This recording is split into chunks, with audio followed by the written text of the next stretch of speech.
Assalamualaikum warahmatullahi wabarakatuh. Halo teman-teman semua, bagaimana kabarnya? Mudah-mudahan kita semua selalu berada dalam keadaan sehat walafiat ya.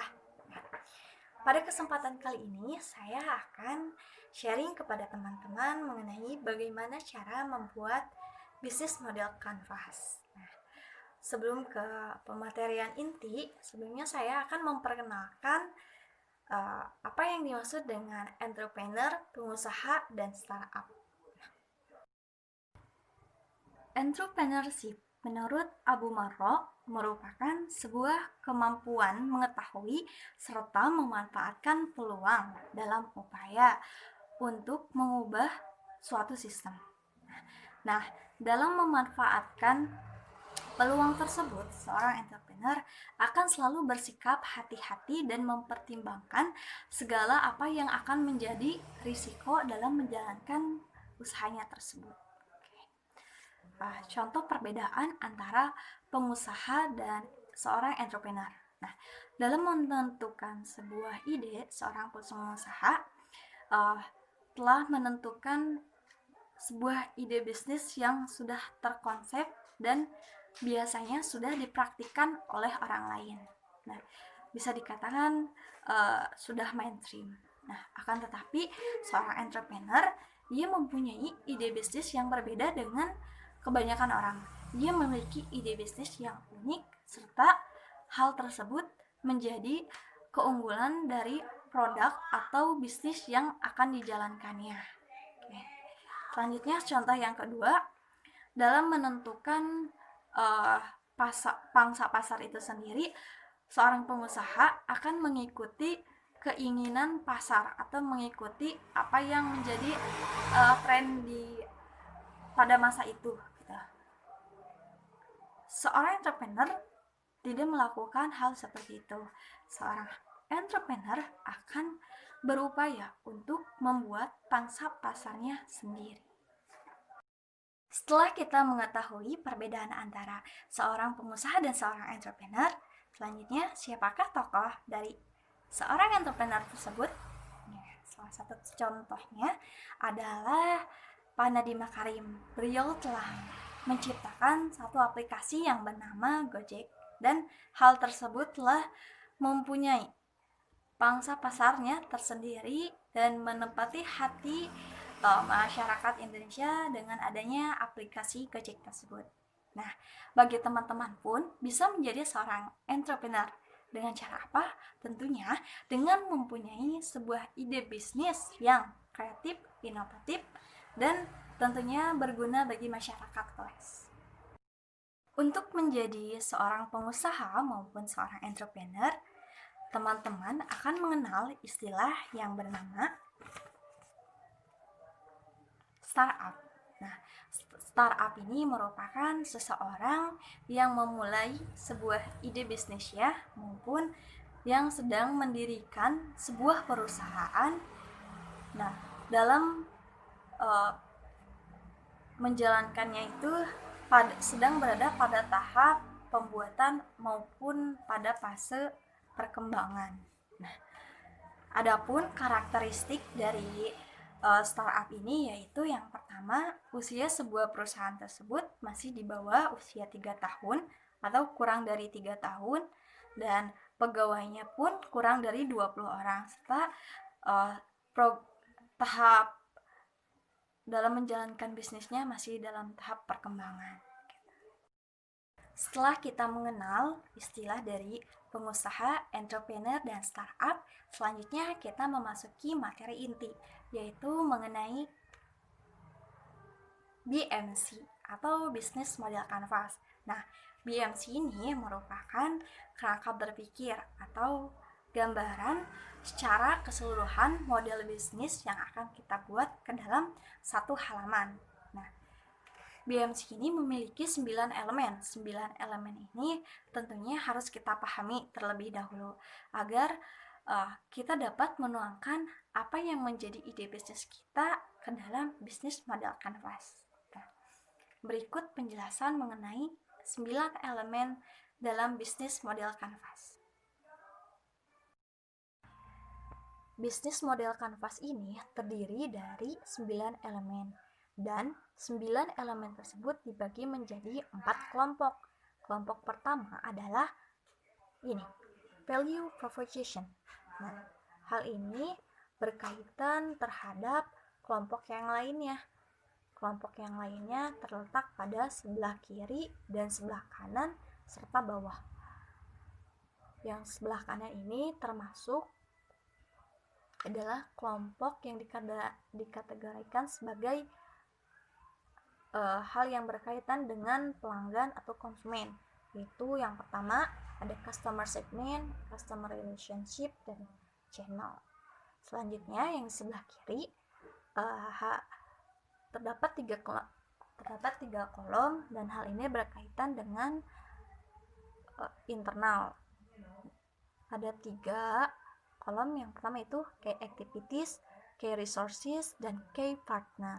Serta ada kelompok yang terakhir yaitu yang berada pada bagian bawah, yaitu cost structure dan revenue stream. Hal ini keduanya berkaitan dengan finansial yang terdapat pada bisnis yang akan kita jalankan. Nah, namun hal yang terpenting adalah value proposition ini, karena ini terletak pada di tengah, dan hal ini akan mempengaruhi semua kelompok-kelompok yang ada di kanan, kiri, serta bawahnya. Selanjutnya, saya akan menjelaskan mengenai 9 elemen yang terdapat pada bisnis model kanvas, sekaligus bagaimana cara mengisi bisnis model kanvas tersebut. Yang pertama yaitu ada customer segment. Customer segment ini merupakan siapa yang akan menjadi produk kita. Nah, sebelah sini ya. Nah, di sini saya mengklasifikasikan yaitu mahasiswa yang sedang mencari penghasilan tambahan. Yang kedua, mahasiswa yang sedang mencari dana untuk proker danusan. Yang ketiga, usianya 17-25 tahun. Yang keempat, mahasiswa tersebut termasuk kategori menengah ke bawah.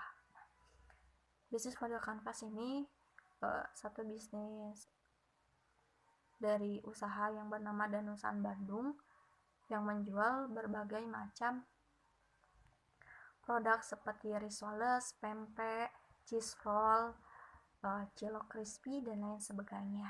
Nah, dan dijualnya ini di kampus gitu. Makanya saya menargetkan customer segmentnya adalah mencari reseller, yaitu seorang mahasiswa dengan klasifikasi yang tertera seperti di sini. Yang kedua ada value proposition. Value proposition ini mengapa orang memilih untuk menggunakan produk atau jasa yang kita buat. Nah, di sini saya menerapkan atau memetakan yang pertama yaitu dari keunggulan produk yang saya jual, yaitu harganya terjangkau. Yang kedua, memiliki cita rasa yang enak dan gurih. Produk yang sudah jadi reseller hanya menjual saja, melayani delivery order, dan pembayaran bisa di akhir setelah penjualan tersebut dilakukan. Itu merupakan value proposition dari Danusan Bandung. Selanjutnya ada channel. Nah, channel yang saya buat di sini, channel merupakan bagaimana cara pelanggan dapat mengetahui produk atau jasa yang kita tawarkan. Saya menjualnya di sosial media dengan cara membuat akun IG untuk Danusan Bandung sendiri, men-share-nya di Facebook, dan menawarkan kepada teman-teman di WhatsApp. Nah, terutama teman-teman di WhatsApp itu adalah teman-teman terdekat terlebih dahulu yang berkuliah satu kampus atau yang terdekat dengan kampus gitu. Selanjutnya ada brosur. Nah, brosur ini merupakan media cetak yang bisa kita gunakan untuk dipajang di mading-mading, dan merupakan satu jalan promosi dari sebuah bisnis. Dan untuk seperti yang kita ketahui, beda usaha tentunya beda juga channel yang dibuatnya pula. Selanjutnya yang keempat ada customer relationship. customer relationship ini merupakan bagaimana cara kita agar selalu connect dengan konsumen kita atau pelanggan. Nah, di sini saya menggunakan jasa antar. Jasa antar di sini karena apa? Karena mahasiswa biasanya masuknya pagi. Jadi saya harus siap untuk mengantarkan kepada mahasiswa tersebut. Nah, yang kedua yaitu segmennya dapat memesan produk yang tidak ada di menu. Jadi customer bebas bisa memesan produk yang tidak ada dalam menu. Itu salah satu keunggulan di toko atau di usaha saya. Yang ketiga yaitu ada diskon 10% setiap hari Jumat. Salah satunya yaitu agar pelanggan kita tetap membeli lagi di kita. Selanjutnya yang kelima ada revenue stream. Revenue stream ini merupakan sumber omset tambahan di luar dari apa yang kita jual, salah satunya. Nah, saya mengambil omset dari jasa antar. Jasa antar ini bisa apabila memang jaraknya jauh, maka dikenakan tarif untuk jasa antar atau ongkir. Selanjutnya yang kedua, ada omset dari request pesanan dari konsumen atau segmen. Jadi kan karena teman-teman atau konsumen saya meminta produk lain dari menu, maka kami menyediakannya, dan ini menjadi omset tambahan bagi usaha yang sedang dijalankan. Yang keenam ada key activities, key resources. Nah, key resources ini merupakan sumber daya utama yang ada dalam bisnis kita. Nah, karena saya bergerak di bidang makanan, maka yang menjadi sumber daya utamanya adalah alat pengolahan standar makanan pada umumnya, seperti itu. Selanjutnya yang ketujuh ada key activities. Key activities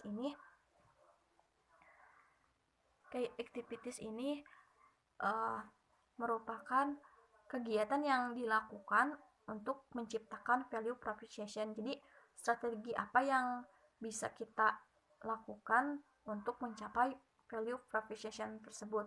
Nah, karena saya memproduksinya dari awal hingga ke tangan konsumen, jadi aktivitas yang saya lakukan yaitu pada tahap produksi melakukan promosi terus-menerus agar konsumen mengetahui produk yang kita jual setelah melakukan jasa antar. Itu adalah kayak activities yang saya lakukan dalam usaha Danusan Bandung ini. Selanjutnya yang ke-8 ada key partner. Nah, key partner ini siapa saja yang menjadi partner kita di luar dari usaha yang kita jalankan. Nah, di luar dari internal kita, maksudnya seperti itu. Yang pertama saya yaitu supplier bahan baku, yang kedua kantin kampus, yang ketiga koperasi mahasiswa, dan yang keempat itu ibu-ibu yang berpengalaman dalam membuat aneka makanan. Kenapa menjadi partner? Karena salah satunya adalah untuk memenuhi customer relationship tadi, yaitu jadi customer kan dapat memesan produk di luar dari menu. Nah, ketika saya tidak bisa memenuhi kebutuhan tersebut, maka saya menjalin kerjasama dengan ibu-ibu yang berada dalam lingkungan saya dan tentunya sudah berpengalaman dalam membuat makanan tersebut. Selanjutnya yang ke-9 terakhir yaitu pengeluaran. Nah, pengeluaran apa saja yang dibutuhkan untuk menjalankan model bisnis ini? Nah, untuk usaha Danusan Bandung ini sendiri, yaitu usaha pengeluaran yang dikeluarkan yaitu biaya produksi, biaya operasional, biaya serta biaya promosi, dan ada satu lagi, mohon maaf belum saya tulis, yaitu untuk memberikan fee kepada ibu-ibu yang atau partner yang saya ajak kerjasama tadi. Nah, itulah bagaimana cara mengisi bisnis model kanvas seperti ini.